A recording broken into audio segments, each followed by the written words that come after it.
हल्की बारिश से ही हो जाता है जल भराव। लाखों रुपए खर्च करे फिर भी जल भराव से नहीं मिली निजात। नमस्कार गुरुग्राम, आज हम मौजूद हैं पालम विहार के सीवन ब्लॉक में, जहां पे जल भराव बना लोगों की समस्याओं का कारण। इसी समस्याओं से भड़का लोगों में आक्रोश। बात करते हैं पालम विहार के सीवन ब्लॉक के प्रधान जी से। तो सर, हमें बताइए आप किन किन समस्याओं से जूझ रहे हैं। मैडम, मैं आपके चैनल के माध्यम से ये बताना चाहता हूँ कि हमारे सीवन ब्लॉक में जल भराव का इतना ज़बरदस्त वो है कि लोग परेशान हो जाते हैं।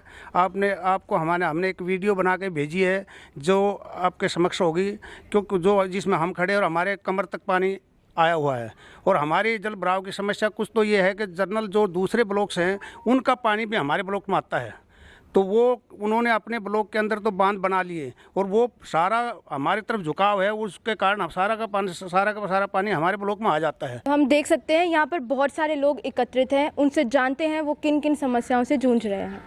तो सर, हमें बताइए ये समस्या का कारण क्या है। देखिए, ये जो समस्या है जल भराव की, यहाँ पर पहली बात तो मैं ये कहना चाहूँगा कि इसको आम जल भराव के रूप में न लिया जाए। ये एक उदाहरण है कि हम जब विकास का काम करते हैं तो किस तरह से एक नई समस्या पैदा होकर के आती है। आसपास में जितने भी विकास के काम हुए हैं उनका अंत में असर यही हुआ है कि यहाँ पे जल भराव लगातार बढ़ता गया है।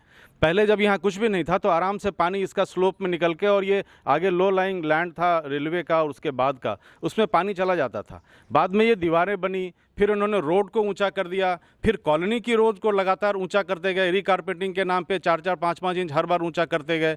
और उसके बाद में सारी जो उनकी नालियाँ थी वर्षा जल के निकास की, वो सारी भर गई और इस तरह से धीरे धीरे यहाँ पे समस्या और ज़्यादा से ज़्यादा होती चली गई। हमारे यहाँ पानी की समस्या के लिए आज बात कर रहे हैं।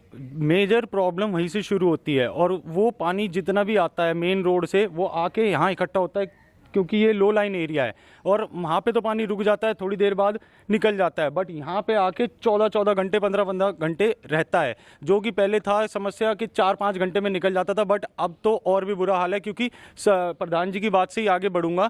सबने बांध बना रखे हैं, जितना भी कॉलोनियों से पानी आ रहा है, मेन रोड से पानी आ रहा है, या फिर मास्टर लाइन जो वापस बैक मारती हैं 20-20 फुट गहरी होने के बाद भी वो वापस पानी बैक आ रहा है इधर। नमस्कार, मेरा नाम राजकुमार सिंह है। मैं सीवन 457 का निवासी हूँ। बरसों से मैं यहाँ रह रहा हूँ और सामाजिक कार्यों में जितना मुझे संभव हो पाता है मैं जुड़ा रहता हूँ। और हर वक्त या जब भी यहाँ पे कोई किसी तरह की कोई समस्या हुई है, जो भी हमारे प्रतिनिधि हैं, चाहे एमसीजी के लोग हों, चाहे पार्षद हों, पहले ये पीवीआरए जो रेजिडेंट वेलफेयर एसोसिएशन के तहत हुआ करता था पालम विहार, तब से लेकर हमने अपने सीवन की जो बिगेस्ट समस्या है आज के डेट में वो है यहाँ का जल भराव। और जिस जगह पे हम खड़े हैं ये जगह सबसे लो लैंड में आता है।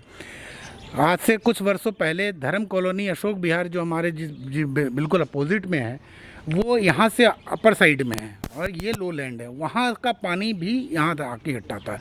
इसके बाद रेलवे लाइन होती है, जिसके बाद पानी जाने का समस्या नहीं है।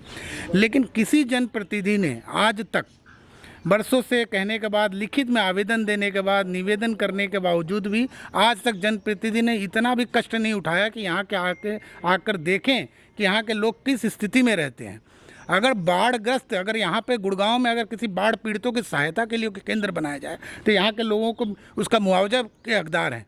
जैसे हमारे मित्र सुजीत जी ने कहा, इनके घर की स्थिति अगर आप उस दिन देखती तो आपको तरस आता कि एक आदमी अपनी मेहनत से पाई जोड़ के किसी चीज़ को बनाता है, और हमारे जनप्रतिनिधि और हमारे जो इसके कंसर्न पर्सन है, चाहे एमसीजी का ऑफिसर है, वो अपने घरों में कान में रुई ठूस के बैठे रहते हैं, हमारे आवेदन को नज़रअंदाज करते हैं, हमारी आवाज़ को अनसुना करते हैं। इतना नुकसान हुआ, मेरा कंप्यूटर में पानी घुस गया, मेरी गाड़ियाँ 2 गाड़ियाँ मेरी ख़राब पड़ी हुई हैं, घर के नीचे जितने फर्नीचर थे वो सब ख़राब हो चुके हैं।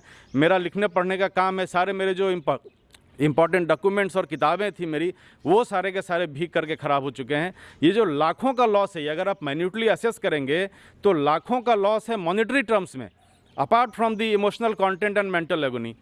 तो इसको किस तरह से करेंगे, ये आम तौर पर नहीं होगा। इसको ना तो कोई देखने के लिए आता है, कि कोई भी सरकारी कर्मचारी यहाँ पे देखने के लिए नहीं आता, कोई जनप्रतिनिधि यहाँ देखने के लिए नहीं आता कि जिस समय भराव है उस समय किस तरह की समस्या और कैसे उसको ठीक किया जाए। तो जब जिस समय में ये जल भराव होता है, एक तो उस समय आकर के असेस करें, तभी आपको पता लगेगा कि इतनी बड़ी समस्या का निदान छोटे छोटे उपायों से नहीं हो सकता। इसी संबंध में शिकायत प्राप्त हुई है। जल्द ही मौके का निरीक्षण किया जाना चाहिए। इनकी जो भी समस्या है उसको संबंधित विभाग से जल्द ही समस्या का निस्तारण कराया जाना चाहिए। बाकी की खबरों के लिए देखते रहिए राजधानी न्यूज़ गुरुग्राम।